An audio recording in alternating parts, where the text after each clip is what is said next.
Vous êtes sur le point d'écouter Distorsion, un podcast sur Was stolen property, that it was two crazily naked people in love. I mean, we were naked all the time and filming each other and being silly, but those tapes were not meant for anybody else to see.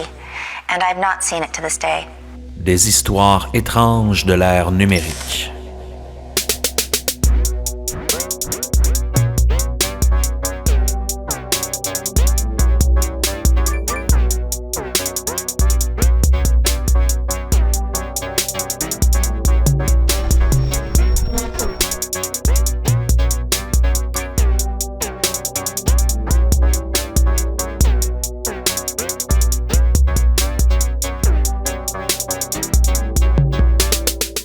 Dans notre monde connecté, la facilité avec laquelle nous pouvons enregistrer et partager des moments intimes la sphère privée. Les sextapes, autrefois cachés, se retrouvent maintenant exposés sur Internet, entraînant plusieurs scandales, surtout auprès de célébrités. La limite entre la liberté d'expression et le droit à la vie privée. De Pamela Anderson jusqu'à Hulk Hogan, en passant par Kim Kardashian et même Marilyn Monroe, tous y ont eu droit. Comme s'il s'agissait d'un rite de passage. Ce soir, nous retraçons l'histoire des sextapes à l'ère numérique et comment Internet a transformé l'intimité des célébrités, parfois pour le pire et parfois pour le meilleur. Seb, comment ça va ce soir? Ça va bien et toi, Émile Gauthier? Ça va très bien. C'est un peu notre épisode de Saint-Valentin. Hein? Oui. On l'enregistre la semaine de la Saint-Valentin. Exact. On s'est dit, hey, ça serait cool de retracer un peu l'histoire des sextapes parce que, pas juste pour le côté voyeur et Non, tout ça, non. mais ça a eu des vraies incidences sur notre monde numérique. Vous allez voir, on va vous parler de plusieurs histoires ce soir, mais entre autres, un des cas les plus hallucinants, c'est le cas de la sextape de Hulk Hogan. Exact. Qui a vraiment... Il y a eu un procès contre Gawker, qui était à l'époque un géant des médias numériques. Il y a même, apparence de complot derrière ça. exact. Vous allez voir, c'est assez hallucinant. Donc, certaines sextapes ont carrément eu des conséquences sur le monde dans lequel on vit, en fait. Ah ben oui, ben juste à penser pour les familles immédiates de ces gens-là, ou ces gens-là que souvent veulent pas que leur sextape soit dévoilé, ça a cet impact-là, mais Oui. Mais ça, en même temps, c'est qu'avec l'Internet, contrairement à une époque où on était en VHS, c'est beaucoup plus facile de se propager et tout ça. Puis Oui. Et c'est à cause des juridictions aussi, c'est difficile parfois on le dit, hein, une fois que c'est en ligne, c'est un peu écrit à l'encre. C'est un peu la même chose pour ce type de vidéo-là, malgré toutes les injonctions. Ils finissent toujours par rester à quelque part sur le web. Donc, on dirait que ça disparaît jamais. Même si tu t'intentes des poursuites. Exact. Puis il y a toujours la question de est-ce que parce que tu es une célébrité, tu mérites d'avoir ta vie plus exposée que les autres. Je veux dire, s'il y avait une sextape de toi ou de moi, Seb, qui sortait à quelque part, tout le monde s'en foutrait. Mais quand c'est des vedettes très connues, on dirait qu'il y a comme une normalité autour de ça, comme si vu que c'est des gens connus, ben ils n'ont pas droit à leur intimité au complet. Tu sais. Exact. Puis c'est même un des arguments de Gawker, là, cette ligne-là. Là, Oui. Que ça fait partie comment dire, que les gens ont le droit de savoir, mais moi, personnellement, c'est très limite. Vous allez voir, là, il y a des éléments qui sont, cités. C'est malaisant à certains moments. Là. Yes. Donc, c'est un épisode un peu différent. On parle moins d'une histoire en tant que telle. Il y a certaines histoires sur lesquelles on va focusser, mais Seb va nous retracer un peu l'historique des sextapes. Ça risque d'être très intéressant. On aurait bien voulu avoir une commandite d'Eros et compagnie pour cet épisode-là, mais bon, ça sera peut-être pour une prochaine fois. Ceci dit, on a une tournée de bière, donc on n'a pas les mains vides. Oh non! Et un gros merci à Tom Chicoine, hein, qui est venu personnellement nous porter de la bière qui vient de Emporium Microbrasserie. Hein, il travaille là-bas. Il est venu nous porter la Limbo, entre autres, qui est une IPA New England, hein, qu'on adore, avec des houblons de Riwaka, Nelson Sauvin et Citra. Délicieuse, 5,5%. C'est pas la plus forte en alcool des New England, donc elle est délicieuse. Puis il nous en a aussi offert quelques autres de cette collection-là. Donc, merci énormément, Tom. Très apprécié. Oh yes, shout-out à toi, Tom. On a aussi une review 5 étoiles sur Apple Podcast qui nous vient de Erythropus de la Suisse. Oui. Shout-out à nos auditeurs et auditrices suisses. On sait que vous êtes bien nombreux et nombreuses. Il nous dit « Bonjour Seb et Émile. Un grand merci pour votre super podcast. Je l'écoute depuis la Suisse et j'espère qu'un jour on vous accueillera. Nous avons découvert Distorsion dans une interview de Pacôme Thielemann. Ce dernier vous cite comme inspiration pour la réalisation de sa si incroyable série de vidéos Infernet, produit par le média Blast. Eh bien, shout-out à toi aussi, oui, Pacôme. Je suis tombé une fois sur cette série-là. Okay. Très intéressante d'ailleurs. Donc, shout-out à toi et qui sait, peut-être qu'un jour on aura la chance de faire connaissance. Ah oui, absolument. Je dois regarder ça. Yes. On vous rappelle que si vous voulez plus de distorsion, notre Patreon est là parce qu'on a des super after-shows presque pour tous les épisodes de nos 3-4 dernières saisons. Oui. Donc, il y a du stock. Si vous arrivez sur Patreon aujourd'hui, il y a énormément de bonus qui vous attendent. Il y a des épisodes qu'on a sortis sur Patreon qu'on n'a pas sortis ailleurs. Exact. Un épisode secret par saison. Donc, ça vaut vraiment la peine. Shout-out à vous. On a des concours aussi. Et récemment, vous savez, on a sorti une BD avec le label 619 Low Reader. En fait, 3 histoires de l'ère numérique tordues, inspirées un peu de faits réels. Mais là, vraiment, on s'éclate en fiction. Donc, shout-out à Run. Si vous voulez vous la procurer, c'est partout en Europe. C'est un release européen surtout, mais on s'est assuré qu'il y en avait des tonnes de copies au Québec. Donc, il y en a partout dans vos librairies de quartier, sur leslibraires.ca, Renaud-Bré, Archambault et autres, les plus gros. On est là aussi. En Europe, c'est la Fnac, c'est partout. Les librairies spécialisées en BD, allez-y, c'est toujours un plaisir d'y aller. Et qui sait, peut-être qu'un jour, Distorsion fera d'autres bandes dessinées parce qu'on a vraiment trippé. Puis justement, en parlant de contenu bonus, de quoi tu nous parles en after show aujourd'hui, Seb? Oui, je vous parle du célèbre cas qu'on appelle le Celeb Gate ou le Fappening, en fait. Oh shit! Oui, exact. Ils ont chacun, c'est le même cas. En fait, c'est où il y a eu des célébrités en 2012 qui ont été hackés via leur compte iCloud, Google, et que justement, qu'il y a eu un énorme leak de ces photos-là. De contenu intime. De contenu intime, là, vraiment, que ces gens-là avaient sur leur téléphone, mais aussi des agendas, les SMS, etc. Là. Donc, un très gros cas là, qu'il y a eu. C'est des centaines de personnes qui ont été impactées par ça. Donc, on va vous parler de ça dans l'after show. Oh yes, Distorsion tombe dans le scandale hollywoodien aujourd'hui. Oui, c'est vrai. Là-dessus, Seb, est-ce qu'on est prêt à se plonger dans l'épisode de ce soir? Oui, mais avant de plonger dans notre épisode, Émile, un mot sur NordVPN, notre fidèle partenaire. Je sais pas si c'est la même chose pour toi, mais il me semble que cet hiver, j'ai jamais eu autant de tentatives de scam puis d'arnaques en ligne. Là. C'est l'enfer. Ça n'a pas de bon sens, honnêtement. Là. J'ai réinstallé WhatsApp récemment. C'est des appels téléphoniques à n'importe quel moment du jour ou du soir. Il n'y a rien au bout de la ligne. En même temps, c'est des faux textos de banque. Oui, des faux appels, des faux textos de Amazon. Mais évidemment, c'est pas Amazon. Je n'ai plus de compte Amazon depuis longtemps. Oui, c'est vrai. Ça arrête pas. Ça arrête pas cet hiver. Ah oui, on a plein de problèmes. Donc, il est vraiment important, là, justement, pour un peu empêcher là, de vivre ce calvaire-là. On peut protéger ses informations et sa vie privée avec NordVPN parce que ça vous permet de naviguer là, de manière anonyme et sécurisée parce que principalement, là, ça masque votre adresse IP. Ça fait comme si vous étiez une autre personne. Puis en plus de ça, ça crypte vos données.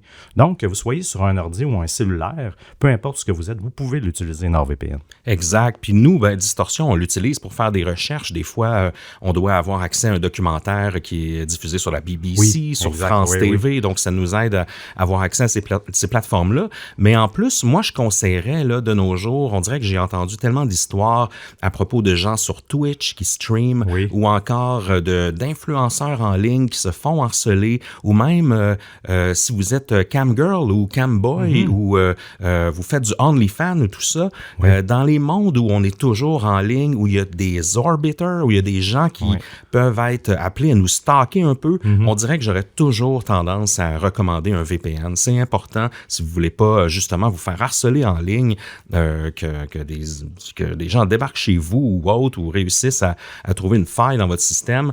Donc, c'est pour ça aussi NordVPN. Non seulement il y a plein de bénéfices à avoir accès à des plateformes et autres, mais si vous travaillez beaucoup en ligne, c'est essentiel de bien vous protéger. Ah oui, tu as raison, parce que c'est assez facile d'une certaine façon de pouvoir connaître l'adresse IP de quelqu'un si on veut vraiment. Là. Donc, c'est pour ça que NordVPN, ça va devenir votre allié pour garantir votre sécurité en ligne. Puis pour bien démarrer, là, on a une offre, une promo spéciale. Si vous vous rendez sur nordvpn.com/distorsionvpn, vous allez bénéficier d'une importante réduction et de 4 mois gratuits du service. Yes, ça vaut vraiment la peine, comme tu dis, Seb, surtout avec la garantie de remboursement de 30 jours qui vous offre une tranquillité d'esprit. Puis même en cette période, justement, où on se fait scammer, où il y a énormément de tentatives d'arnaque. Oui, exact. Et alors, Seb, maintenant, est-ce qu'on est prêt à se plonger dans notre histoire passionnante d'aujourd'hui? Oui, monsieur. C'est parti. Yeah. Aujourd'hui, on se penche sur les sextapes de stars à l'ère du numérique. Mais on va voir comment des cas célèbres ont changé la donne sur Internet et ont posé de gros points d'interrogation là, sur les limites de la liberté d'expression. Tout d'abord, on va décortiquer un peu l'expression sextape. Ça fait référence à tapes, qui est un terme qui évoque une cassette, qui trouve son origine à l'époque où le magnétoscope, format VHS, régnait sur le marché de la vidéo domestique. Introduite dans les années 70 par JVC, qui est Japan Victor Company, la technologie VHS, Video Home System, a marqué une révolution dans la manière de consommer le contenu vidéo à domicile en rendant l'enregistrement vidéo à la fois pratique, mais aussi accessible au grand public. Elle a permis aux utilisateurs de visionner des films, d'enregistrer des émissions de télévision pour les voir plus tard et de partager des vidéos de famille. Avec le lancement du premier lecteur enregistreur VHS en 1976 au Japon et en 1977 aux États-Unis. Ça fait quand même un certain temps, là, c'est avant nos naissances. Ben oui. La VHS a rapidement gagné en popularité, surpassant d'autres formats concurrents tels que le Betamax de Sony, que tu dois te rappeler, principalement en raison de sa plus longue durée d'enregistrement, de son coût inférieur, mais aussi...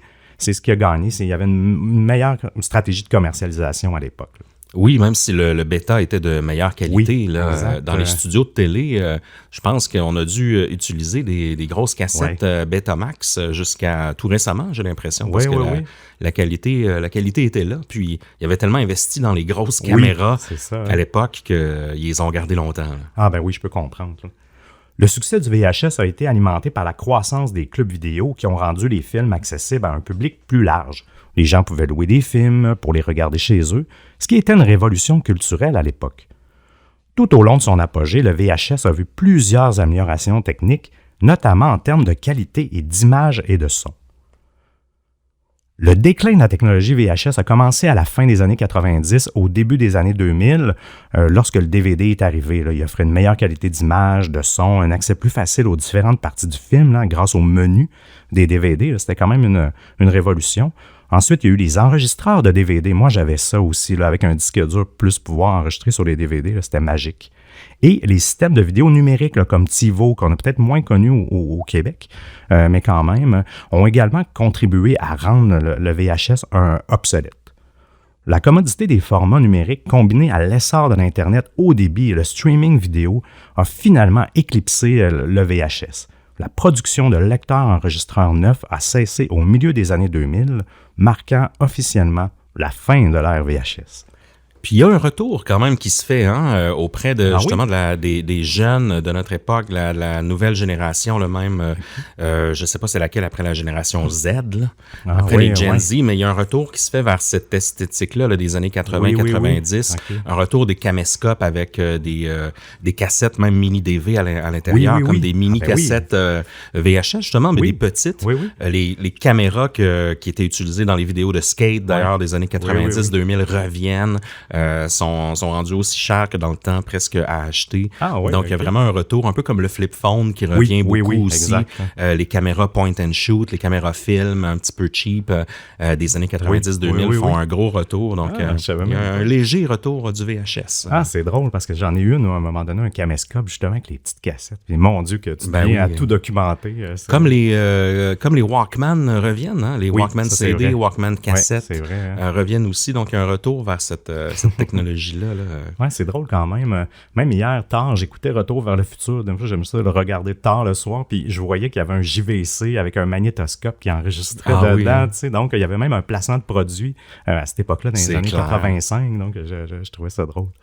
Là, on a parlé du mot tapes, mais là, on va vous parler du mot sexe, en fait. Oh, tu vas nous expliquer c'est quoi le sexe? Tu vas nous mansplainer c'est quoi le sexe, Seb? Ça commence à l'enfance. Non.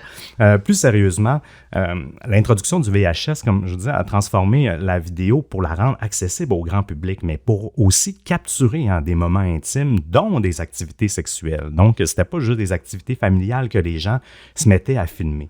Avant ça, là, c'était vraiment compliqué de vouloir te filmer. Là, c'était coûteux, c'était complexe, puis c'était à peu près inaccessible pour la majorité du commun des mortels. Donc, encore une fois, la simplicité et l'abordabilité du VHS ont permis, avec sa démocratisation, en fait, d'amener beaucoup plus d'enregistrements de sextapes. Donc, d'une certaine façon, s'exposer un peu plus. Et c'est dans les années 80, justement, que l'essor du magnétoscope a aussi facilité l'accès à la pornographie sur VHS. Donc, ce qui a rendu ce contenu-là vraiment disponible pour beaucoup, beaucoup de gens à domicile, mais ça, c'est une autre histoire. Donc, une fois qu'on a bien compris l'expression sextape, on se lance dans notre histoire, Émile. Oh oui. Nous sommes le 4 octobre 2012 à New York. Il est 14h15 et l'éditeur en chef du site Gawker, A.G. Dolerio, vient de terminer la rédaction d'un nouvel article qui, va attirer les masses. Il appuie sur la touche « Envoyer » et publie son texte, très clickbait, à la une du site. Et là, je vous donne le titre en anglais et en français, et c'est un long titre. « Even for a minute, watching Hulk Hogan have sex in a canopy bed is not safe for work, but watch it anyway. » Très clickbait. Oui, vraiment. Puis je vous le traduis en français. Même pendant 1 minute, regarder Hulk Hogan faire l'amour dans un lit à baldequin n'est pas sûr pour le travail, mais regardez-le quand même. C'est du Gawker. Là. C'est vraiment ça. Il débute son texte ainsi. Parce que l'Internet nous a permis d'être plus facilement des voyeurs et des déviants sans vergogne, nous adorons regarder des personnes célèbres faire l'amour.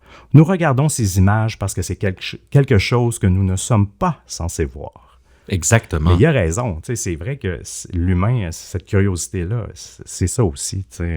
Ah, puis d'avoir vu ça, moi, je me rappelle pas d'avoir vu ça dans le temps. Je l'ai jamais vu, cette sextape-là, pour être franc avec vous. Mais c'est la dernière chose que je voudrais voir, c'est Hulk Hogan dans un moment intime. Moi, j'ai lu toutes les C'est tellement une vedette de notre enfance. Ben, pour les petits gars, c'était un peu comme un super-héros. T'as pas envie de voir... t'aurais pas envie de voir Batman ou Hulk, ou Thor. Oui, exact. Peut-être que certains, oui, là, mais moi, on dirait que ça me gâche l'image de... Oui, du personnage. Ça me briserait mentalement. T'as raison. En fait, même moi, je ne l'ai pas regardé. J'ai juste lu toutes les retranscriptions des différentes sextapes de Hulk Hogan, mais j'ai préféré ne pas aller voir. Je suis juste allé voir, ça était facilement disponible sur des sites comme Pornhub et tout ça. Et non, quand même, ils ont wipé. Sur le web de surface, du moins, si tu vas sur les sites légaux, c'est plus dur un petit peu à trouver. L'éditeur détaille la réception secrète d'un DVD montrant le lutteur professionnel américain Hulk Hogan et Heather Claim, qui est l'ex-femme du célèbre DJ de radio nommé Bubba the Love Sponge, dans une sextape, qui est aussi un excellent ami de Hulk Hogan.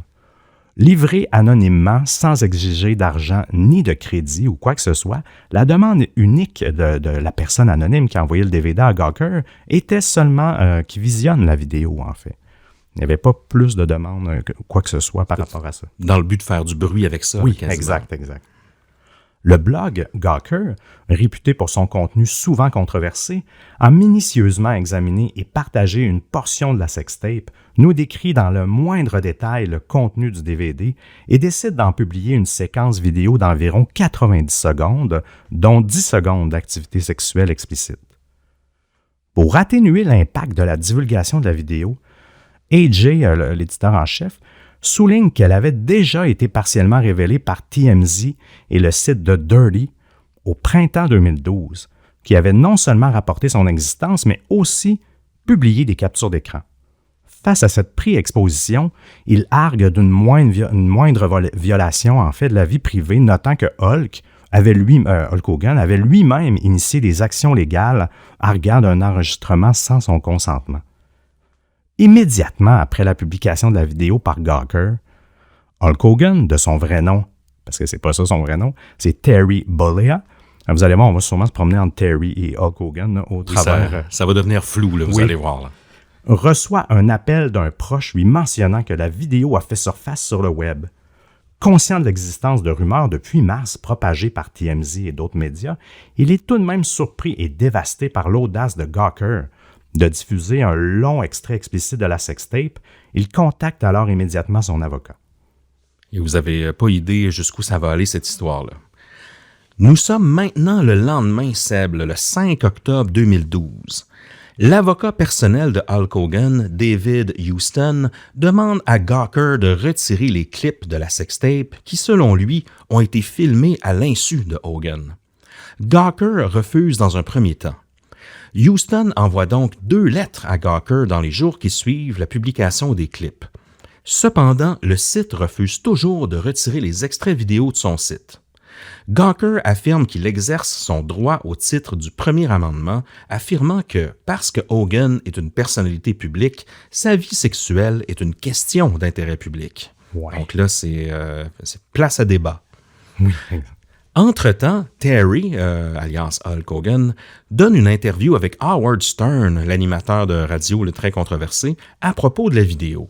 Puis là, dans cette interview-là, c'est un peu bizarre le ton. Là. C'est très des boys dans un vestiaire de hockey qui discutent. Là. Il révèle, Hulk Hogan, à Howard Stern que la cassette a été enregistrée il y a 6 ans, à une époque où il était encore marié à Linda Hogan, sa femme, mais il était séparé. Il indique que la femme dans la vidéo, c'est Heather Clem, qui est l'ex-épouse de Bubba the Love Sponge, qui est un animateur de radio un peu controversé aussi, là, américain, puis que Bubba lui-même avait donné la permission pour l'acte sexuel. Donc, c'est bizarre un peu. Là. Tout ça, serait consentant. Il n'y aurait pas, cocufié son ami. Là. Il se serait... tout ça serait d'un commun accord. Oui, parce que souvent même, Bubba est dans la vidéo. On le voit se promener. Il se promène, puis des fois, il parle. Il parle à Terry ou à Heather. Tu sais, c'est vraiment drôle de tout et de rien. Donc, puis à un moment donné, il s'en va, puis il dit « Amusez-vous. » Donc, Oui. Le 9 octobre, maintenant, Hulk Hogan sollicite l'aide de la police pour identifier le responsable de la fuite de sa sextape. Après la mise en ligne de la vidéo, son avocat, David Houston, contacte la police de St. Petersburg en Floride, affirmant qu'enregistrer et diffuser la vidéo sans le consentement de Hogan constitue un crime. Toutefois, en raison de la prescription de l'infraction liée à l'enregistrement illégal de 2006 et de la diffusion impliquant plusieurs États, relevant ainsi de la compétence fédérale, la police locale ne peut pas intervenir. Non. Hogan se tourne donc vers le FBI, imaginez-vous donc, là, espérant que l'agence puisse identifier et poursuivre les responsables de la fuite. Son avocat signale que Hogan prévoit de rencontrer des agents du FBI le lundi suivant. Également, ce refus incite Hogan à engager d'autres avocats et à préparer une poursuite. Pour intensifier son affrontement juridique avec Gawker, Terry Bollea engage Charles Harder, qui est un autre avocat de Los Angeles cette fois-ci, spécialisé dans la défense des droits des célébrités. Ouais. Il y a eu des clients là, comme George Clooney. Le 15 octobre 2012 maintenant, soit 10 jours après la demande de retrait de la vidéo, Harder initie une procédure judiciaire contre Gawker en Floride visant à faire valoir les droits de Terry Bollea et à contester la diffusion non consentie de contenu personnel. Et maintenant, vous allez voir, on va parler de Fred Durst. Oui, exact. De Limp Bizkit. Yes. On dirait que Gawker a oublié qu'il a déjà été poursuivi dans le passé pour une histoire très similaire. Oui. Le 2 mars 2005, le leader du groupe de musique Limp Bizkit, Fred Durst, 2005, là on était dans leur pic, Oui, à Limp exact, Bizkit, oui. poursuit lui aussi Gawker et d'autres pour la diffusion non autorisée d'une sextape lui aussi. La vidéo, enregistrée en 2003 avec consentement, était destinée à rester privée. Contacté par un propriétaire d'entreprise pornographique, son manager, Peter Katsis, refuse toute offre commerciale. L'affaire se conclut par un règlement confidentiel à l'amiable pour 70 millions de dollars. Quand même. Cependant, Fred Durst s'est excusé publiquement auprès de Gawker pour avoir initialement blâmé le site pour la fuite de sa vidéo intime. En réalité, la vidéo avait été volée par un pirate informatique surnommé T-Mobile Terrorist. Oui. Oh, qui avait revendiqué la responsabilité de plusieurs cyberattaques, là, y compris le piratage du téléphone portable de Paris Hilton. Ouais. Parce qu'elle aussi, elle a eu droit à une sextape, Paris. Oui, exact. Puis c'est comme un dérivé, ça, du Celebgate un peu. Fred Ouais. Durst a été pogné là-dedans, mais tu sais, c'est excusé à Gawker, mais Gawker a quand même diffusé la vidéo, là. C'est qu'au début, il Oui. pensait que c'était eux qui avaient, comment dire, eu la source ou qui l'avaient reçu, Mm-hmm. mais c'était pas eux. Donc, il s'est excusé là-dessus, mais ça n'a rien enlevé au jugement ou quoi que ce soit. Mais c'était un peu bizarre là, quand je lisais un peu le fil des événements qui s'excusent une fois que tu as gagné une poursuite. En tout cas, j'ai appris qu'il y avait une autre sextape que j'aurais pas envie de voir, c'est celle de Fred Durst. Oui, non, moi non plus, je l'ignorais totalement qu'il y avait ça. Puis c'était avec sa blonde de l'époque, là, la personne. Puis là, on vous parle de Gawker depuis tantôt, mais Seb, dis-nous donc un peu plus en détail ce que ça représentait à l'époque, parce que nos distordus un peu plus jeunes, sans doute, savent même pas c'est quoi Gawker, parce que c'est beaucoup moins sur le paysage actuel. Oui, tu as 100% raison, même aujourd'hui, il n'existe vraiment plus. Gawker, Gawker, lancé en 2003 par Nick Denton et Elizabeth Spears, s'est rapidement imposé comme une plateforme médiatique américaine incontournable, mélangeant le potin et journalisme avec une audace et une irrévérence caractéristiques. Focalisé sur les personnalités, la culture urbaine et l'univers médiatique, le site brillait par son style direct et son humour incisif, n'hésitant pas à aborder des sujets souvent ignorés par les médias traditionnels. Acteur majeur de l'écosystème numérique, Gawker a redéfini la diffusion des informations et des scandales, influençant profondément le journalisme en ligne. Atteignant plus de 23 millions de visites par mois en 2015, toutefois, sa tendance à flirter avec la controverse va jouer contre elle. On s'en reparle plus tard. Nous nous transportons désormais en 2016 pour le début du procès. Il est important de noter que Gawker a persisté pendant plus de 6 mois après la demande initiale, conservant la vidéo pendant cette période, laquelle a accumulé plus de 7 millions de vues. Donc, le temps qu'ils agissent, le mal était fait. Clair. Là. Puis Gawker, si je peux me permettre aussi, Oui, Seb, oui. ils avaient fait un peu leurs armes. Eux, il y avait un blog, si je ne m'abuse, qui était Valley Wag, Oui, exact, où oui. ils parlaient d'histoires queer reliées à Silicon Valley. Oui, oui. Ça avait fait beaucoup parler parce Oui, tu as que raison, il y a évidemment une grande communauté queer, Oui. LGBTQ+, dans cette région-là, évidemment Exact. San Francisco et tout ça, mais Silicon Valley étant ce qu'elle est, c'est très tabou. Oui. C'est un monde d'affaires, un monde d'innovation, exact, puis en même temps, oui, il y a de l'innovation, mais en même temps, on dirait que c'est très traditionnel Oui. dans la Oui, façon oui. de penser. Donc, déjà là, ça chatouillait là, les CEO, puis C'est vrai, les boss de grandes compagnies de Silicon Valley, d'avoir un peu un journal en potin sur la communauté queer, parce qu'en fait, il y a beaucoup plus de gens dans les startups, dans le monde des startups, dans le monde de l'innovation qui appartiennent à cette communauté-là, mais qui le cachent. Donc, ils dérangeaient déjà avec ce blog-là. Donc, par la suite, quand Gawker est devenu plus gros, c'est pas tout le monde qui les aimait à Silicon Valley puis dans le monde des médias. Oui, puis on va en reparler un petit peu plus loin, un peu plus tard, là, justement, d'un événement qui a eu lieu sur Valley Mag. Merci de la précision. Là, on va aller au procès. Puis, pourquoi c'était en 2016 finalement, malgré tout, là, c'est loin dans le temps, c'est qu'initialement, le procès était prévu pour juillet 2015, mais il a été reporté là, de près d'1 an. Donc, on se dirige le 7 mars 2016. Le procès de Hulk Hogan contre Gawker commence devant un tribunal d'État à Saint-Pétersbourg, en Floride.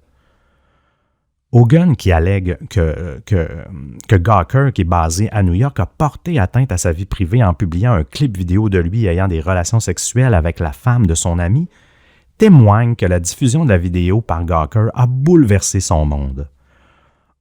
Hogan et ses avocats demandent plus de 100 millions de dollars de dommages et intérêts à Gawker, à son PDG Nick Denton et aussi à l'ancien rédacteur en chef A.G. Dolerio, celui qui a écrit la publication en tant que telle.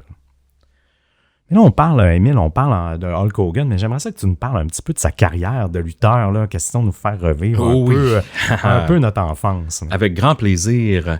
Terry Gene Bollea, mieux connu sous le nom de Hulk Hogan. Shout-out à André Beaupré, notre monteur, qui est un gros fan de lutte aussi. D'ailleurs, André, corrige-nous là, si on dit des mauvaises infos sur Hulk Hogan.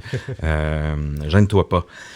C'est une icône mondiale de la lutte, là, le catch, comme on appellerait en Europe. Là. Il est né le 11 août 1953 à Augusta, en Georgie. Il est devenu l'un des lutteurs les plus reconnus et les plus influents de l'histoire, transformant la lutte là, en un phénomène de la culture populaire durant les années 80 et 90. Sa carrière, qui s'étend sur plus de 4 décennies, est marquée par d'innombrables championnats, rivalités, des rivalités là, mémorables entre lutteurs et son rôle dans la popularisation là, de la lutte là, à travers le monde. Oui, vraiment. C'est avant ça, la lutte de ce type-là de catch, c'était des tournées qui se déroulaient dans des petites salles aux États-Unis, sur la côte Est, sur la côte Ouest. Les lutteurs avaient de la misère à en vivre, c'était beaucoup plus un hobby, mais il y avait quand même une scène importante. Tandis qu'avec l'arrivée de Hulk Hogan et de d'autres lutteurs là, de cette époque-là, de la Golden Age là, de la lutte, c'est devenu carrément un star system. Là, ils ont commencé à jouer dans des arénas, puis je pense que certains lutteurs ont eu des meilleures conditions aussi de travail. Là. Puis les lutteurs sont devenus des célébrités.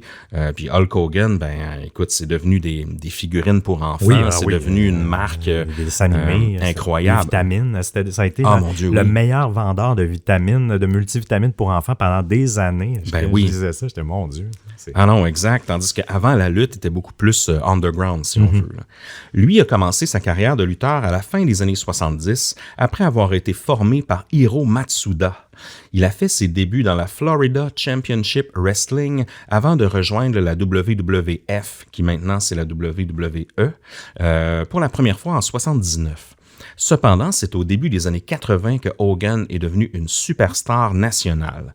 Après avoir remporté le championnat de la WWF contre des Iron Sheik en 1984, Hogan a lancé l'ère Hulkamania, caractérisée par ses couleurs rouges et jaunes, un peu comme McDonald's. Ses discours charismatiques promouvant l'entraînement, les prières et les vitamines et sa capacité à surmonter les obstacles. C'est un peu un self-made man, Hulk Hogan. C'est le American Dream en une personne. Vraiment, Hulk Hogan est devenu le visage de la WWF dans les années 80, contribuant à transformer la lutte en un divertissement grand public. Hogan a détenu le WWF Championship à plusieurs reprises au cours de cette décennie, entrant en rivalité avec d'autres légendes telles que Andre the Giant, Randy Savage et le Ultimate Warrior. La carrière de Hogan n'a pas été sans controverse non plus, on va vous en reparler. Hey, mais André the Giant, c'est bien un Québécois, hein, lui. C'est un Français. C'est un Français, OK. Je me mélange toujours, je suis jamais sûr, OK. Ouais, je crois qu'il a habité au Québec un petit peu, ceci dit. Mais c'était un Français, il me semble. Oui. André, son nom de famille, c'est Ferré. Ah oui, André Ferré. Exact. C'est le visage de OB, de Shepard Fairey, l'artiste graffiti Andre the Giant, d'ailleurs, entre autres. L'héritage de Hulk Hogan dans la lutte professionnelle est incontestable. Il a joué un rôle déterminant. Il a influencé des générations de lutteurs et de fans. Sa capacité à se connecter avec le public et son charisme ont fait de lui une figure emblématique, non seulement dans la lutte, mais aussi dans la culture populaire. Il a apparu dans des films, des émissions de télévision, des publicités et autres, là. Au niveau de sa vie personnelle, parce que c'est un peu de ça dont il est question aujourd'hui, Hulk Hogan, il a 2 enfants avec son ex-femme Linda. C'est en fait Brooke et Nick, ses enfants. Hulk Hogan a été le protagoniste de l'émission de télé-réalité Le Monde merveilleux de Hulk Hogan, qui mettait en vedette sa famille. La télé-réalité a duré 4 saisons, diffusée entre 2005 et 2007, là, dans le pic de ces télé-réalités-là, où tout le monde en avait une.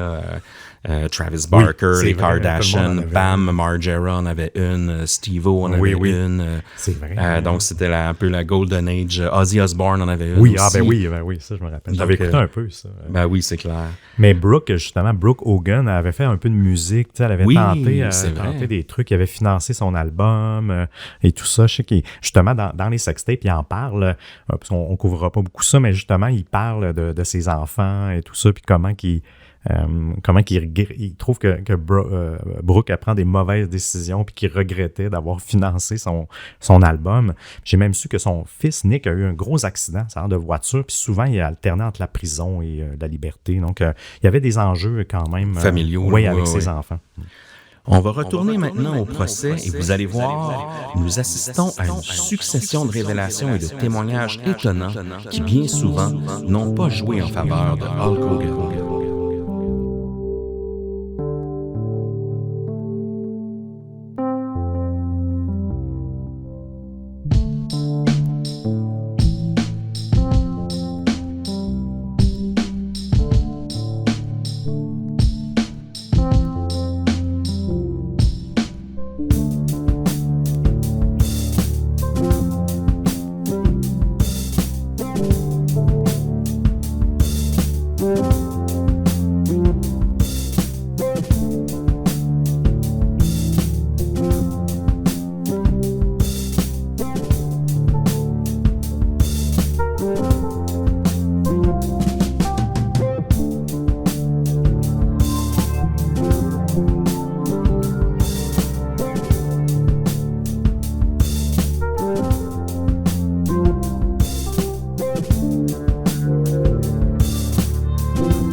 Durant le procès, plusieurs déclarations et témoignages ont attiré l'attention, notamment ceux de Hogan lui-même et de Heather Clem, la femme apparaissant dans la vidéo avec lui.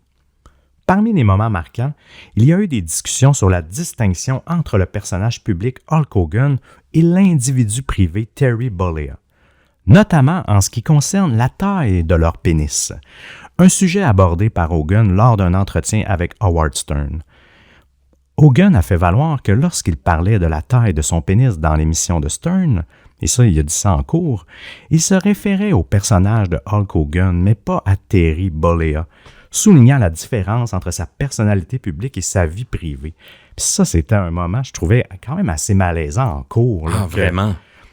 Ouais, c'est surréel aussi, même. Ça n'a pas de bon sens. Tu sais, puis t'as... même avec Howard Stern, ce qui est troublant, c'est que le gars poursuit Gawker là, pour 100 millions. Là. Ouais. 100 millions, c'est une grosse somme. Ça a des impacts là, dans la vie de quelqu'un puis d'une entreprise. Ça va littéralement... ça risque de faire fermer carrément Gawker. Puis après, il est au micro de Howard Stern, mais il se la pète. Il est là, puis il parle de la taille de son engin, de comment lui, il y a des performances sexuelles et tout ça, pas de problème. Donc là, les gens se disent, OK, mais quel genre de dommage ça lui a fait s'il va au micro de Howard Stern pour en reparler? Puis là, Howard Stern, là, on se rappelle, à l'époque, c'est des dizaines de millions d'abonnés. Lui aussi était à son pic.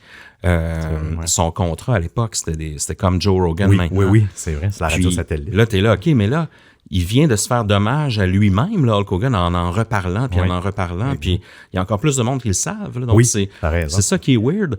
Puis là encore, il nous dit que ce qu'il disait à Howard Stern, ben oui, il braguait, il se vantait de la taille de son engin, tout ça, mais il parle du personnage Hulk Hogan. Oui. Mais Terry Bollea, lui, il est profondément affecté là, par cette vidéo-là. Donc, le procès va tourner autour de ça presque tout le long. Oui, C'est oui, vraiment oui. malaisant. Ah oui, t'as raison. Parce Entre que... le personnage puis l'homme. Oui, exact. Puis c'est là que des fois, c'est justement ce qu'un peu la défense, je pense, essayait de faire. Tu sais.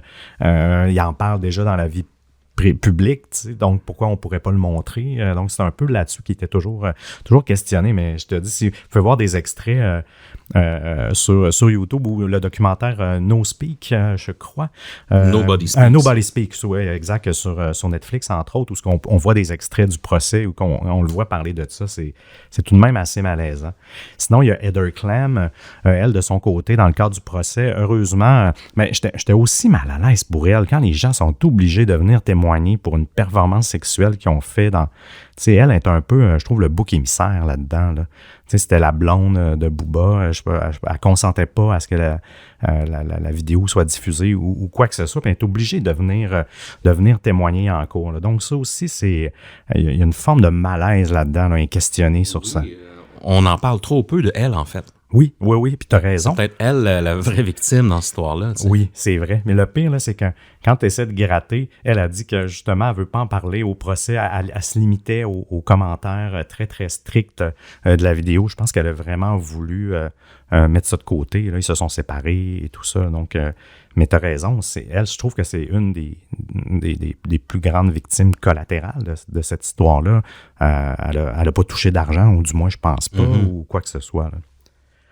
Dans un des extraits de la conversation privée qui a été rendue publique, Hogan exprimait son mécontentement à l'idée que sa fille Brooke puisse être en relation avec un homme afro-américain. Ses commentaires incluaient l'utilisation de termes et d'expressions racistes extrêmement offensants lorsqu'il parlait de cette possibilité. Ah oui, puis c'est là qu'on se rend compte que finalement, c'est plus ça là, qui dérange, en fait. C'est que Hogan, dans cette sextape un peu surréel, va se laisser aller dans presque un monologue contre le chum de sa fille. Exact. En utilisant le mot en haine. Ouais.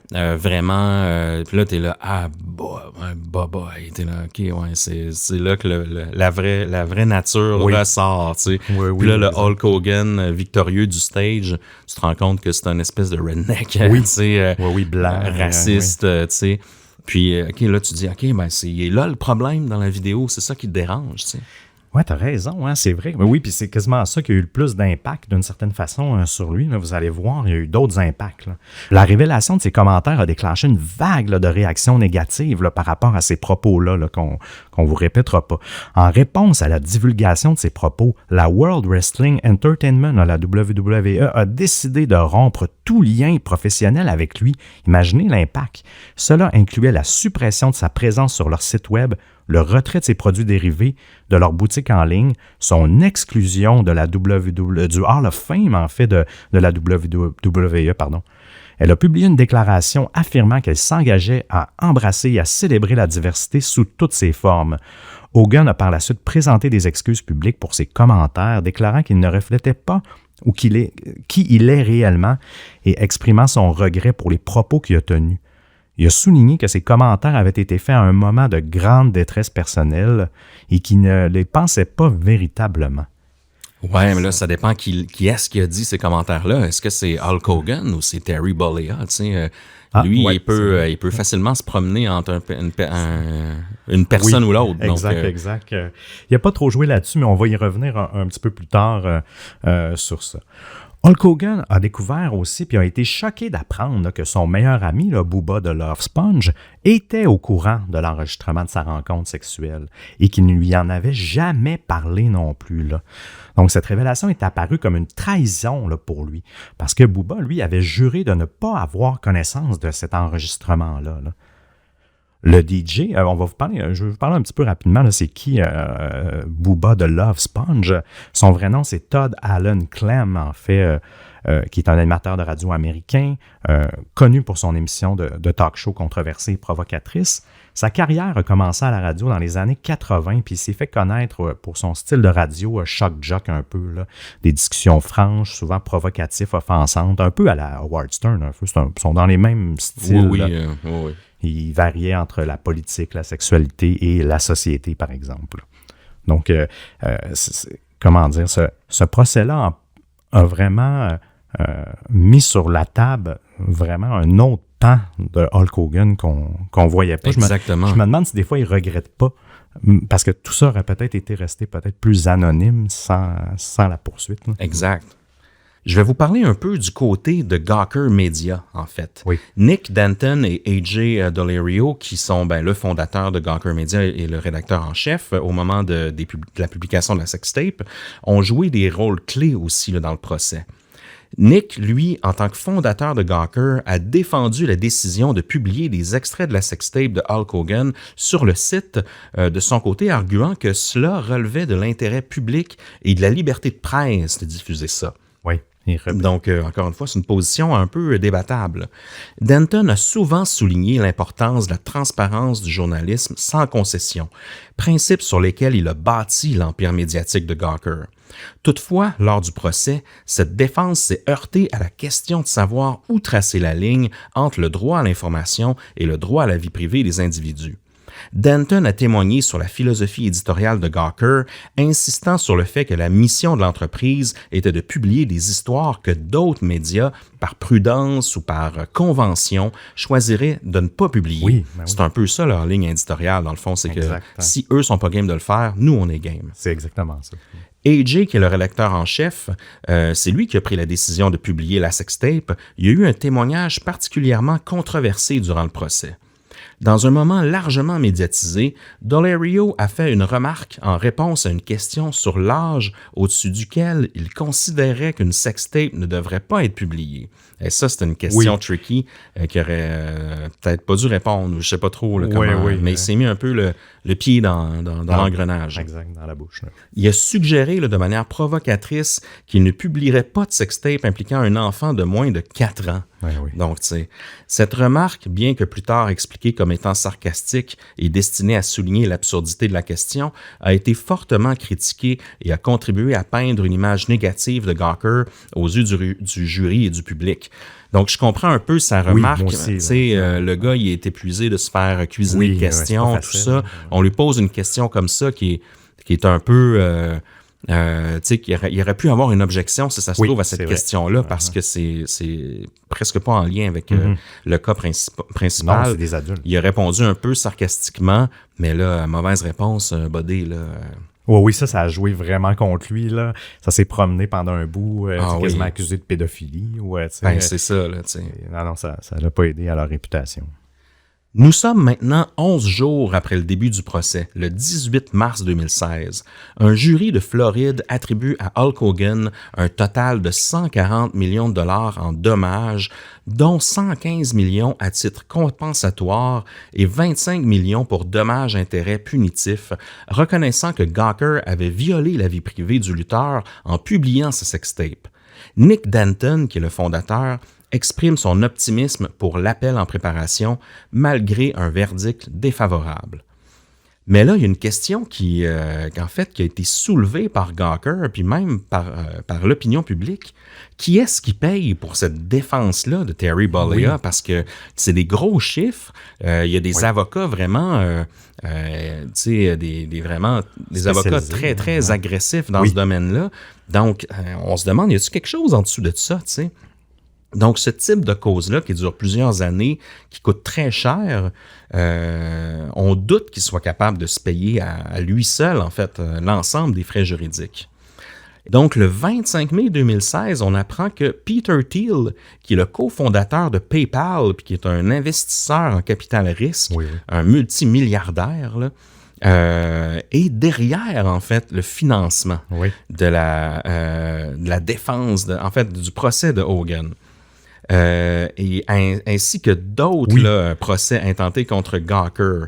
Donc, Thiel a affirmé ça et il a qualifié son financement de l'une des plus grandes actions philanthropiques qu'il ait faites, en fait. Exact. Il a dit qu'il a dépensé environ 10 millions de dollars pour financer des poursuites contre Gawker. Oui, exact. Donc, c'est ça, Et là, vous allez voir, ça frôle la théorie du complot, puis ça frôle aussi, il y a un débat vraiment éthique à savoir comment est-ce que les multimilliardaires peuvent s'impliquer dans des procès comme ça. Là. Vous allez voir, c'est troublant tout ça. Là. Peter Thiel a choisi de financer le procès pour plusieurs raisons personnelles. Il a été précédemment ciblé par Gawker en 2007 lorsque le site a révélé son homosexualité dans un article, un acte que Thiel a considéré comme une violation de sa vie privée. Oui. Ce financement secret a été vu comme une forme de vengeance contre Gawker pour ses pratiques journalistiques que Thiel et d'autres ont critiquées comme étant intrusives et parfois nuisibles. Donc, c'est un peu une vendetta personnelle. Oui. Thiel a justifié son action en affirmant qu'il voulait aider ceux qui ne pouvaient pas se permettre de lutter contre de grandes organisations médiatiques. Il a vu dans le cas de Hogan une opportunité de se positionner contre ce qu'il percevait comme des abus de la part de la presse. Son implication financière a non seulement permis à Hogan de poursuivre son procès jusqu'à l'obtention d'un verdict favorable, mais elle a également ouvert un débat sur la capacité des individus fortunés à influencer la justice et sur les limites de la liberté d'expression dans le journalisme. Parce que ça peut avoir des drôles de conséquences, tout ça. Oui. Alors que certains y ont vu un acte de défense de la vie privée et de la dignité individuelle, d'autres ont critiqué cette démarche comme une menace pour le journalisme d'investigation et une preuve de la manière dont le système judiciaire peut être influencé par de puissants intérêts privés. Oui, parce que c'est là que ça devient dangereux, tu sais, malgré tout. Puis là, on vous en a pas parlé, hein, mais des poursuites que Gawker avait à ce moment-là, là, il y en avait plein. Là. Oh oui. Il y en avait des stagiaires de Gawker maltraités, pas payés, toutes sortes de diffamations aussi, des articles, pas juste des sextapes, mais je veux dire, le nombre de poursuites qu'il y avait au-dessus de leur tête à ce moment-là, c'était fou. Même, là, on va parler un peu de leur fin, mais ils avaient vendu une part de leur entreprise, genre 10 millions d'actions seulement pour payer d'autres poursuites et des avocats et tout ça. Donc, c'est assez incroyable. Même Peter Thiel, il dit, ils veulent même pas payer leurs stagiaires comme du monde. Il aime mieux aller en poursuite. Donc, on dirait qu'il y avait tout ça aussi. C'est pour ça qu'il a financé d'autres aussi poursuites. Pas juste la diffamation, mais il y avait des mauvais traitements avec leurs employés et tout ça. C'est une drôle d'entreprise aussi, là, Gawker. Ah, carrément. Donc, la suite et la fin là, pour Gawker, le 2 mai 2016, Hogan, lui, a tenté une autre action en justice contre eux, alléguant une extorsion autour de la publication de sa sextape. Charles Harder, là, qui est son avocat, en fait, Gawker ont répondu à la plainte en la qualifiant de ridicule, le fait qu'il abuse un peu du système judiciaire pour contrôler son image publique, parce qu'il n'y a pas eu de suite à cette nouvelle action contre Gawker, parce que dans le fond, ils sont morts quelque temps après. Donc, mais il a quand même tenté de refaire une autre poursuite contre eux au niveau personnel. Donc, c'est un peu étrange. Et le 10 juin 2016, Gawker dépose son bilan, ce qu'on dit le Chapter 11, le chapitre 11, donc pour la faillite, après qu'un juge de Floride a rejeté une demande de suspension qui aurait permis à l'entreprise d'éviter de payer immédiatement le jugement de Hulk Hogan alors qu'elle travaillait sur un appel. Puis parallèlement à ça, la société lance une vente aux enchères supervisée par le tribunal. Donc, l'éditeur Ziff Davis, là, ZDNet, que vous devez peut-être connaître, est le premier enrichisseur et a conclu un accord de rachat d'actions pour au moins 100 millions de dollars. Donc, puis même juste pour savoir, là, Gawker a déjà été évalué dans son plus haut à 250 millions de dollars là, à l'époque. Donc, il rachète pour 100 millions. Le 1er août 2016, le fondateur Nick Denton, lui, dépose officiellement une mise en faillite personnelle pour empêcher Hulk Hogan de percevoir sa part du verdict du jury de 140 millions. Dans son dossier, Denton estime sa propre valeur nette entre 10 et 50 millions. Je trouve que l'écart est large. Il dirige également les efforts de Gawker pour vendre ses actifs dans le cadre d'une vente aux enchères qui a été conseillée par le tribunal. Donc, les marques et l'entreprise qu'ils ont bâties sont dans une forme incroyablement solide selon lui, là, quand il a envoyé une note aux employés avant la vente. Le 16 août 2016, donc un peu plus tard, c'est Univision Communication qui achète tous les actifs de Gawker pour 135 millions après avoir surenchéri sur Ziff Davis. Donc, finalement, ils s'en sortent pas si mal, si on veut, d'une certaine façon, mais ça fait faillite par la suite. Univision, qui supervise des publications comme The Onion, hein, qu'on connaît, ou Fusion, met fin au site Gawker après 14 ans, en fait, en tant que société indépendante. Et encore une fois, Denton est content, il dit qu'il est content que ce soit cette entreprise-là qui rachète un peu tout ça.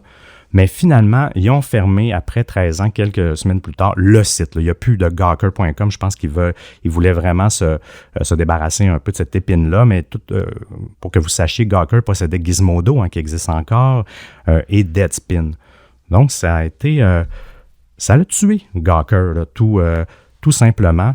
Et en novembre 2016, Gawker accepte un règlement avec Hulk Hogan et 2 autres plaignantes représentées par Charles Harder contre l'entreprise, en fait. Et il a dû quand même débourser 32 millions de dollars au final. Fait que Hulk Hogan, c'est à peu près ça avec l'autre personne qui ont touché au final. Il n'y a pas eu les 140 quelques millions, là, parce qu'il y avait finalement, il n'y avait pas les moyens, parce que quand on enlevait toutes les dépenses et tout, il n'y avait pas les sous pour ça. Et ça les a vraiment...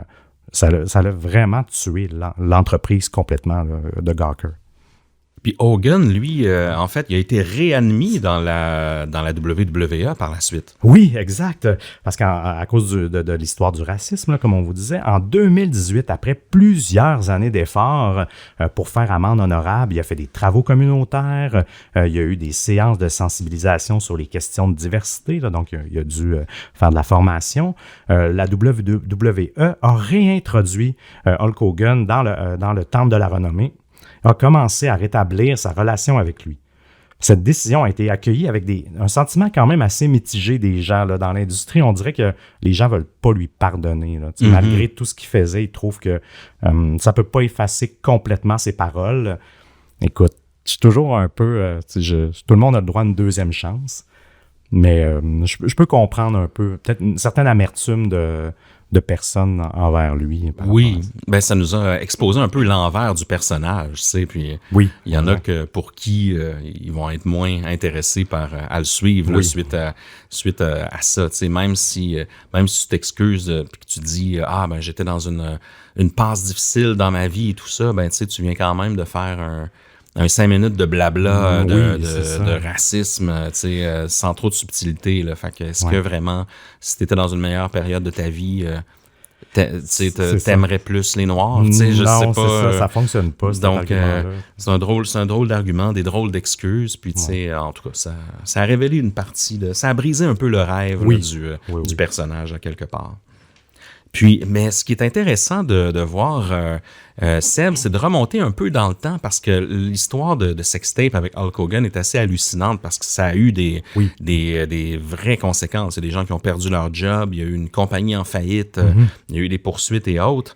Mais ça n'a pas été le cas dans tous les cas des sextapes et surtout pas dans un cas que je vais vous parler, qui est le cas de Marilyn Monroe, en fait, qui serait possiblement peut-être le plus vieux sextape.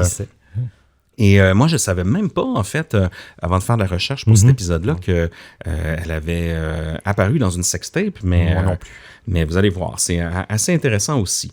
Marilyn Monroe, hein, qui est l'icône absolue d'Hollywood dans les années 50, une icône de beauté, aurait été une pionnière aussi là, dans le domaine de la sextape, même s'il s'agit de rumeurs persistantes, je devrais dire, la concernant. De son vrai nom, Norma Jean Martenson, Marilyn était une actrice, une chanteuse, une modèle américaine qui est née en 1926 à Los Angeles et qui est décédée en 62. Elle est devenue une véritable symbole de la féminité et de la sensualité. Elle a joué dans plus d'une trentaine de films malgré sa jeune carrière et a reçu le Golden Globe de la meilleure actrice en 1960. Sa vie personnelle a également été très médiatisée, notamment en raison de ses mariages avec Joe DiMaggio, le joueur de baseball, et Arthur Miller. Sa mort aussi, elle a sorti avec le président Kennedy, bien évidemment. Oui. Sa mort, à l'âge de 36 ans, a été le sujet de nombreuses spéculations et les circonstances exactes n'ont pas été complètement élucidées. C'est un peu mystérieux encore, la mort de Marilyn. En 2008, Kaya Morgan aurait vendu une vidéo de Monroe pour 1,5 million de $, vidéo qui aurait été en possession du FBI depuis les années 60. Oui. Est-ce qu'on sait c'est qui Kaya Morgan? On va le savoir un petit peu plus loin. Son objectif à cette personne était de prouver que le partenaire de Marilyn était John F. Kennedy, dont tout le monde sait qu'elle a été la maîtresse, ou encore son frère Robert Kennedy. Il ne sera jamais identifié. Kaya se vante d'avoir servi d'intermédiaire pour vendre la sextape qui était en possession du fils d'un ancien informateur du FBI à un collectionneur new-yorkais. Mais pour beaucoup, il aurait plus simplement inventé cette histoire pour s'assurer un joli coup de pub. Il a d'ailleurs sorti un livre sur Marilyn Monroe en 2019. Hasard. On trouve sur les sites pour adultes des termes comme « The 1.5 million dollar Marilyn Monroe sextape », mais la sextape en question, très peu probable qu'on l'ait trouvée jusqu'à présent sur le web. En juillet 2011, Michael Barta met aux enchères un court-métrage porno en noir et blanc. Il dure 6 minutes, il date de 1946 et il l'assure, la jeune femme qui se trouve en posture équivoque avec un inconnu est Marilyn Monroe qui serait alors âgée de 21 ans. Personne n'achète le film. Des experts affirment que ce n'est pas elle et que la vidéo a probablement été tournée dans les années 70. Donc la vidéo existe, mais apparemment, il y a un débat à savoir si Marilyn est dessus. Là. Donc c'est beaucoup de légendes urbaines comme ça. En 2014 maintenant, une autre. Un ancien garde du corps, en fait, William Castleberry, qui est un collectionneur aussi, annonce mettre aux enchères un film témoignant des ébats sexuels, encore une fois, de Marilyn Monroe avec les frères John et Robert Kennedy. Donc, une autre sextape les concernant qui aurait survécu aux années. Une mystérieuse vidéo qu'il aurait conservée de longues années par respect pour Joe DiMaggio, qui était le mari à l'époque de Marilyn, et dont lui seul assure l'authenticité. La vente aurait pu lui rapporter gros, surtout qu'il venait d'être condamné à 200 000 $ d'amende pour une vente frauduleuse. Donc, encore une fois, peut-être qu'il cherchait à renflouer son portefeuille. Mais la vente n'a jamais eu lieu. Il a miraculeusement pu régler sa dette la veille de la date à laquelle il devait tenir cette vente aux enchères et il a pu conserver sa précieuse vidéo. Donc, un petit côté théorie du complot, là. Oui, beaucoup. Parce qu'il y a toujours des drôles de coïncidences. Est-ce que, justement, le FBI aurait récupéré la bande magnétique ou autre? Tiens, il y a eu un règlement avant que la vente aux enchères soit partie. Donc, qui sait, hein? Est-ce que ça serait peut-être simplement une légende urbaine ou peut-être que que la vidéo avec les frères Kennedy existe aussi, hein? Ça pourrait être leur genre aussi à cette époque-là. Oui, tout est possible. Tordus comme ils étaient de s'être filmés. C'est vrai, pareil, mais c'est ça qui est drôle. On dirait qu'il y a toujours le mythe qui reste, qui flotte autour d'elle. On dirait vu que c'est une belle femme. On dirait qu'on voudrait que ça existe, mais il n'y a aucune vraie preuve tangible de tout ça, mais les gens quand même vont dans les médias entendre des trucs, non? C'est fascinant. Mais pour ceux qui le veuillent vraiment, je suis sûr que l'intelligence artificielle permettra de voir des films de Marilyn. Ça, je me demande si ça n'existe pas déjà, hein, parce que quand tu vas voir, je fais une petite parenthèse deepfake, là, mais c'est rendu, tu tapes facilement le deepfake porno plus le nom de n'importe quelle comédienne, actrice connue, puis tu es presque sûr d'avoir une vidéo. Là, ça m'a troublé. L'autre fois, je fouillais là-dessus, là, puis il y a de plus en plus de sites de deepfake qui font on peut dire des fausses sextapes ou des faux films porno avec des actrices. C'est problématique. Là, c'est vraiment problématique. Le cas de Taylor Swift aussi. Exact, mais c'est rendu une proportion débile. Parce que c'est beaucoup ça, les sextapes à l'ère numérique aussi. Hein, ça s'en va vers ça, le deepfake. On aura sans doute la chance de faire... on en a déjà parlé en masse, mais de peut-être faire un épisode là-dessus. Quelques mois, quelques années. Je voulais vous parler aussi d'une autre personne qui était une forme de pionnier dans le sextape, en fait, surtout dans sa distribution. Et je vous parle de Seth Wachowski. J'ai toujours de la difficulté avec son nom de famille. C'est lui, en fait, qui est un peu à l'origine de la diffusion de la sextape de Pamela et Tommy, Oui. en fait. Aujourd'hui, on a choisi quand même de ne pas de détailler là, toute l'histoire là, de Pamela et Tommy. Il y a beaucoup de biopics, de documentaires Oui, ben oui. et tout ça là-dessus. Mais dans toute cette histoire-là, moi, il y a un personnage qui a été quand même une forme de révolutionnaire de l'Internet, puis ça a un peu changé la donne au niveau de la consommation de contenu pour adultes en ligne, en fait. Je vous en parle un petit peu plus de lui parce que c'est un vrai pionnier de l'Internet. Seth Wachowski, il est né en 1973. Comme je vous dis, il s'est distingué comme un pionnier controversé de la pornographie sur Internet. Il a fondé, lui, la Internet Entertainment Group, là, IEG, dans les années 90. Et à l'époque de la bulle Internet, il est devenu une figure emblématique dans l'industrie de la porno en ligne, capitalisant ce qui était alors l'un des rares segments profitables du web. Hein. La porno, ça a été quasiment rentable dès le jour 1, là, si je peux dire, sur Internet, même à cette époque-là. J'en doute pas, on dirait que Internet a été créé pour la porno. C'est quasiment ça. Puis même à l'époque, je me rappelle, il disait toujours que les sites porno étaient toujours un peu en avance technologiquement sur le streaming, sur certaines même fonctionnalités de personnalisation du contenu, de tout ça parce que, évidemment, il y avait plus d'argent, donc il mettait les ressources pour offrir un produit pour les gens là, de haute qualité.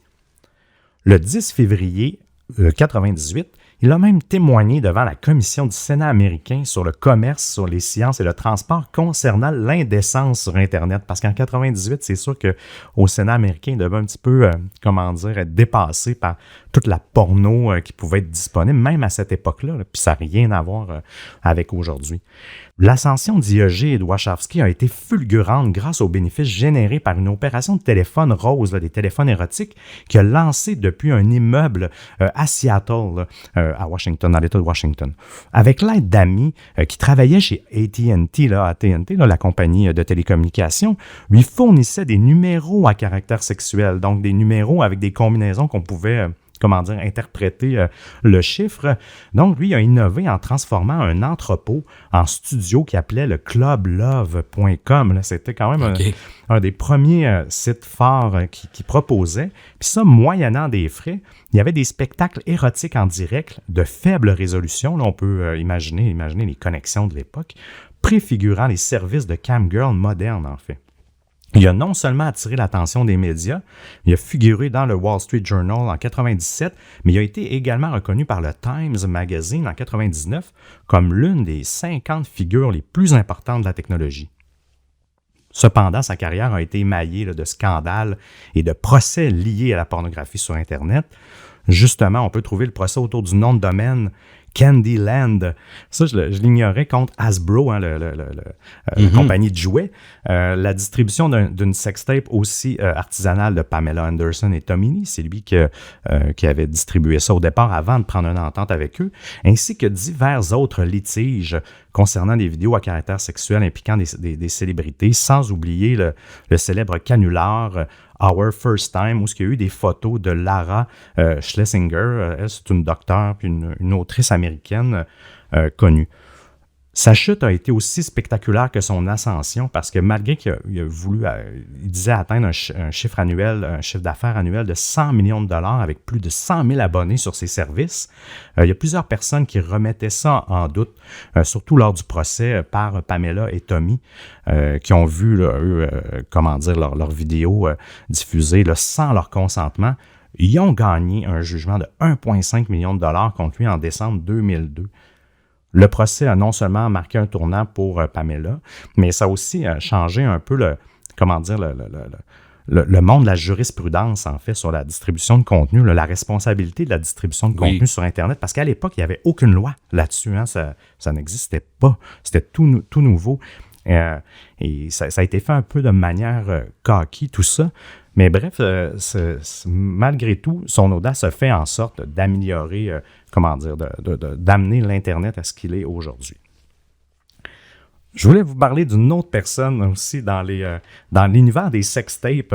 Une autre personne qui est impliquée dans cette industrie-là, c'est un sextape broker. Puis il y a vraiment cette réputation-là, si vous tapez sextape broker, donc quelqu'un qui qui vend des sextapes, c'est Kevin Blatt, en fait, qui est un individu qui est impliqué dans beaucoup de sextapes de célébrités. Il est apparu comme intermédiaire, mais aussi maître chanteur. Là. Souvent, il va menacer les gens de ça. Il s'est forgé une réputation en négociant divers sextapes comme celui de Paris Hilton, Kim Kardashian. Même, il a voulu acheter les droits pour Hulk Hogan, Colin Farrell, qu'on ne vous a pas parlé, et d'autres sextapes. Son implication a suscité la controverse car il opère vraiment à la limite de la légalité. Là. Une sextape, c'est rare que souvent on en prend possession puis on est autorisé pour ça. Souvent, les gens, ils abdiquent et puis aiment mieux acheter des droits que de toute façon rien à voir puis que la vidéo va être diffusée. Donc, lui, il a été une forme de personne clé dans cette économie-là du sextape à Hollywood. Hein. Tu sais, dans la vie, je trouve que des fois, les opportunités en affaires et l'éthique, hein, c'est toujours un peu chambranlant.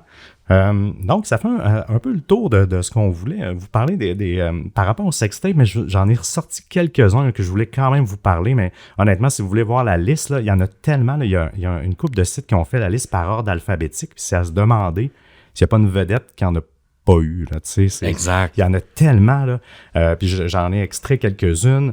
Kid Rock. Oui, Kid Rock, entre autres, qui était... Oui, puis celle-là, je dois avouer qu'elle me fait un peu rire, parce qu'il était avec Scott Tapp, un des... je sais pas si c'est un bassiste de Creed, ou en tout cas, c'est... puis les deux, ils étaient en train de se faire gâter, je peux dire, par des groupies. Puis ça a été filmé, mais ça, il a réussi, hein, il a poursuivi, il a gagné, il a réussi à la faire enlever d'Internet, puis j'ai eu de la difficulté, j'ai pas retrouvé, mais j'ai pas beaucoup cherché, mais lui aussi, il fait partie. Oui, c'est ça. Lui aussi, il fait partie de ça. Kim Kardashian, hein, qui, malgré qu'on peut dire ce qu'on veut, à cette époque-là, n'était pas aussi connue que ça, puis ça l'a aidé sa popularité quand elle a eu un sextape avec Ray Jr., là, qui était un joueur de football. Paris Hilton, hein, aussi. Étrangement que sa sextape sorti quelques semaines avant le lancement de la série Simple Life, hein, la télé-réalité. Des fois, même si elle a dit qu'elle a été très, très choquée de tout ça, elle a négocié puis elle touche de l'argent sur la sextape. Mais je pense que c'était vrai qu'au départ, elle ne voulait pas nécessairement que ça sorte. Mais c'est étrange, c'était son ex de l'époque. Je pense que c'est Rick Salomon, quelque chose comme ça. C'est lui qui a recordé, qui a vendu lui-même les droits et tout ça. Sans vraiment lui demander son consentement. Là, il a fallu qu'elle revienne vers lui. Il y a eu R. Kelly. J'aime mieux, on va s'arrêter là aussi. R. Kelly veut pas, ça reste, même si c'est des sextapes de mineurs, pédophiles, mais ça rentre dans cette catégorie-là. Après ça, Jennifer Lopez, Kanye West, etc. Il y en a eu vraiment, vraiment beaucoup. Je vous le dis, si c'est quelque chose qui vous intéresse, du moins comme curiosité, pas nécessairement de les voir, mais de savoir la liste, tapez Celebrity Sextape List, puis vous allez avoir une liste exhaustive. Est-ce que vous... je serais curieux de savoir, moi j'en ai déjà vu, là, j'ai vu celui de Paris Hilton dans le temps que c'était sorti, celui de Kim Kardashian, mais on dirait que j'ai pas tant sorti de ce spectre-là depuis longtemps. J'étais plus jeune aussi quand c'était sorti, j'étais plus curieux, je peux dire. Là, on dirait que ça me tente pas. Des voir, tu sais. Je sais pas si vous êtes curieux. Ouais, puis je sais pas s'il y en a des récentes. Tu sais, ouais, là, bonne question, ouais. On fait référence quand même à une certaine époque des années 2000. Oui, tu sais. c'est vrai. On dirait que ces célébrités-là, Paris Hilton, la jeune Kim Kardashian à l'époque, mais il doit en avoir encore, donc si... j'imagine, hein. Yes, s'il y en a qu'on a oublié, faites-nous en part. Mais c'était bien intéressant comme contenu spécial un peu Saint-Valentin, Les Distordus. J'espère que vous avez aimé ça. Oui. Puis, dites-nous ce que vous en pensez.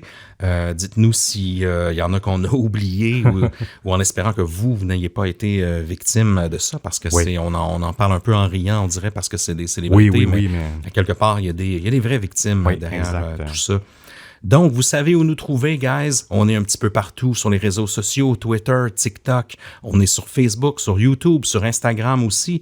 Et on est sur Patreon, évidemment. Pour nos membres Patreon, Seb, on va avoir un after show après l'épisode d'aujourd'hui sur le Celeb Gate. Oui. Donc, on traite encore de scandales en lien avec des photos intimes de célébrités. J'ai bien hâte qu'on en parle tout à l'heure. Mais on ne pourrait terminer cet épisode-là sans donner un gros shout-out, un gros remerciement à nos membres Patreon. Je donne beaucoup d'amour à CJ L, Martin L, William D, Alec G et Catwoo.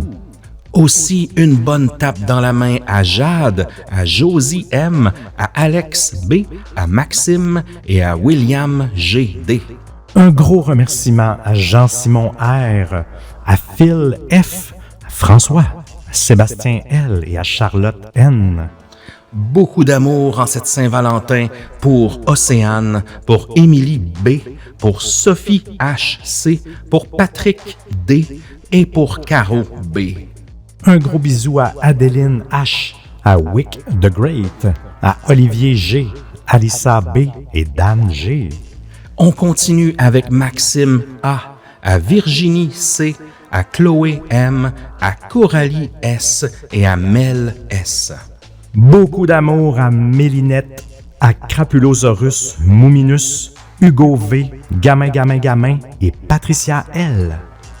Je poursuis avec Nali, Carolina O, Marie B, Johan D et Alexandre L. Merci Pierre-Olivier B, Chocapix, Laurence R, ton père, et Véronique IF. Et pour terminer, une grande accolade à André-Anne L, à Ariane B, à Elisabeth M, à Fanny P et à Marie CG.